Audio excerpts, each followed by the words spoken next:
Do you want to attract more butterflies and moths to your garden?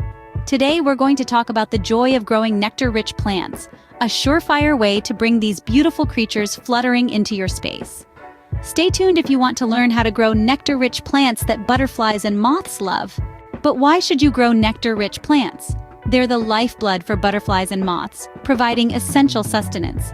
By cultivating these plants, you're supporting these exquisite species and adding a splash of color and life to your garden. Now, how do you grow these nectar-rich plants? Growing nectar-rich plants can be an easy process if you know the right steps. Let's delve into the heart of it.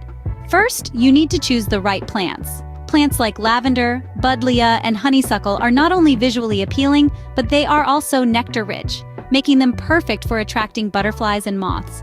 Now let's move to planting. Dig a hole twice as wide and just as deep as the root ball. Place your plant in the hole, making sure the top of the root ball is level with the soil surface. Backfill the hole, firming the soil gently around the roots. Once planted, these beauties will need some TLC. Water them regularly, especially during dry spells. Prune them in late winter or early spring to encourage new growth and more flowers. And don't forget to deadhead spent flowers to keep the plant looking its best. And there you have it, a simple guide to growing your own nectar-rich garden. So, are you ready to create a butterfly and moth haven in your backyard? Remember, it's as simple as choosing the right plants, providing a safe environment, and maintaining it well. A nectar-rich garden is a gift to nature and yourself. Don't forget to hit the like button if you found this video helpful and subscribe to our channel for more garden-enhancing tips.